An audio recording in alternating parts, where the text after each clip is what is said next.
Subscribe करें हमारे YouTube channel को और क्लिक करें बेल आइकॉन को हमारी आने वाली वीडियो सबसे पहले देखने के लिए।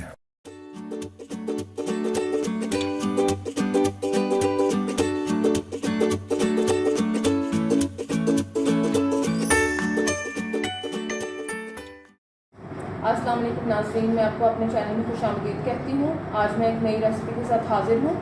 अगर आपने मेरा चैनल सब्सक्राइब नहीं किया तो मेरा चैनल सब्सक्राइब करें ताकि आप नई वीडियोस के साथ अपडेटेड रहें। सब्सक्रिप्शन बिल्कुल फ्री है। अब आज हम जो रेसिपी बना रहे हैं वो है इंस्टेंट पिज़्ज़ा। ये पिज़्ज़े की डो मैंने ले ली है, मैं इसको दिखाती हूँ आपको। ये देखिए, ज़बरदस्त है इस वक्त। मैं इसका पेड़ा बना लूँगी ताकि मैं इसको गुलाई में वो कर सकूँ। मैंने अपने हाथों पे थोड़ा सा ऑयल लगा लिया ताकि जो ये मैंने डो बनाई है, जो आटा है, ये मेरे हाथों पे नहीं चिपके। ये देखिए, ये अब बन गए गुलाई में। ये जो डो है इसकी लिंक चल रहा है, आप देख सकते हैं इसकी वीडियो भी, ये कैसे बनाई है मैंने। ये देखेंगे, मैंने ओवन डिश ले ली है। अब मैं इसके अंदर ऑयल डाल रही हूँ। ये ऑयल जो है ये मैंने इसकी बेस में लगा लेना है।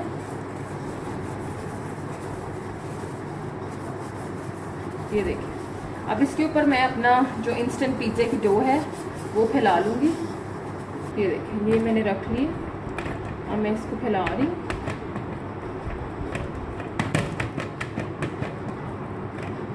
ये देखिए, मैं उंगलियों से इसको यूं करके मैंने इसको फैला लेना है। इस डो में हमने यीस्ट का इस्तेमाल किया है, तो यीस्ट से कभी कभी जो जैसे एयर पॉकेट्स बन जाती हैं, इसके अंदर बबल्स से बन जाते हैं, तो उसको निकालने के लिए भी ज़रूरी होता है कि आप उसको हल्का हल्का प्रेस करते रहें। अब मैं इसको आपको पूरा फैला के दिखाती हूँ।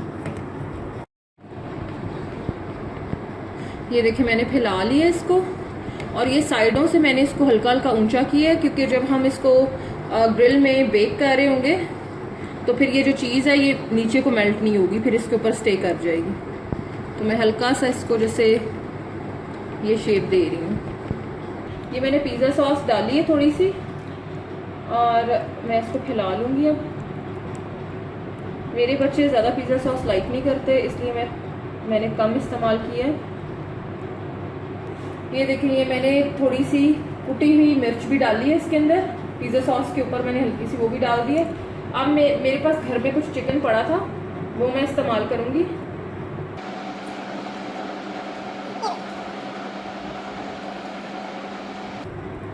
ये हमारा चिकन आ गया।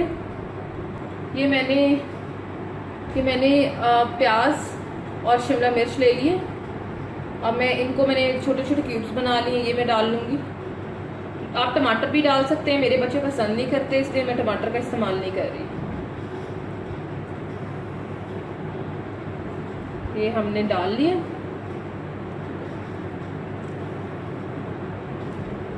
मैंने इसमें अभी तक कोई नमक का इस्तेमाल नहीं किया। चीज़ के अंदर खुद अपना नमक भी होगा, तो मैं ज़्यादा नमक नहीं इस्तेमाल करना चाह रही। ये देखिए, मैं चीज़ लेके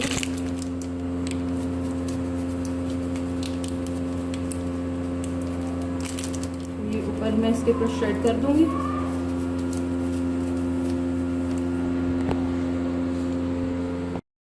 ये देखिए, मैंने चीज़ इसके ऊपर श्रेड कर दिया, और आपने साइडों पे थोड़ी थोड़ी रखनी है और दरमियान में थोड़ी सी ज़्यादा, क्योंकि जब ये मेल्ट होगी तो फिर ये खुद ही साइडों पे भी चली जाएगी।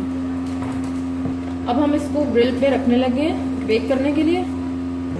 इसके ऊपर मैंने ऑलिव्स ऐड कर दिए। अब मैं इसको बेक करने के लिए ग्रिल पे रखने लगी। देखिए, ये मैं उठा के अब ग्रिल में रखने लगी।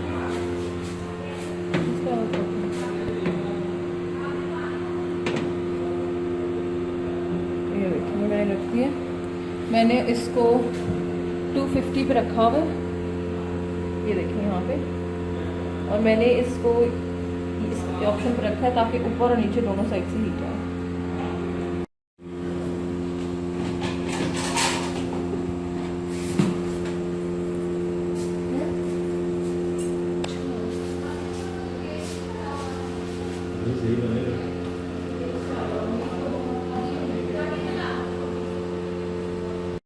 ये देखिए ये गोल्डन सा कलर हो रहा है, तो ये मुझे लगता है ये बेक हो गया है।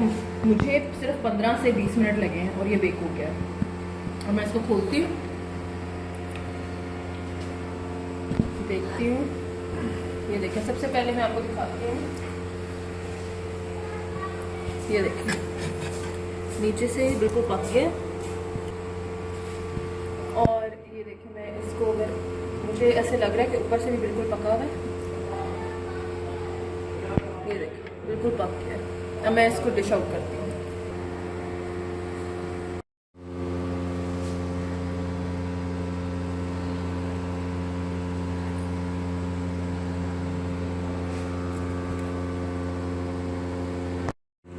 ये देखिए अब मैं इसको ना पीस करके आपको दिखाती हूँ। ये देखिए चीज़ बहुत अच्छे तरीके से मेल्ट हो गई थी। हमने इसमें कम चीज़ इस्तेमाल की है, ज़्यादा वेजिटेबल्स इस्तेमाल किए हैं।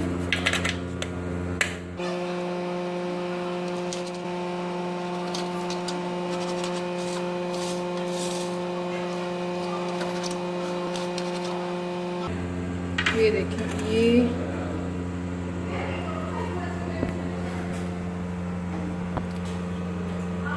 कितना नरम है, ये देखिए। ट्राई करें, देखें आपको कैसा लगता है। दुआओं में याद रखें, कमेंट्स में बताएं आपको कैसा लगा। और मेरा चैनल सब्सक्राइब करना मत भूलें। फिर मज़ीद एक नई वीडियो के साथ हाजिर होंगे। अपना बहुत सारा ख्याल रखें और याद रखें सब्सक्रिप्शन बिल्कुल फ्री है। और इस वीडियो को अपने फ्रेंड्स एंड फैमिली के साथ शेयर करना मत भूलें।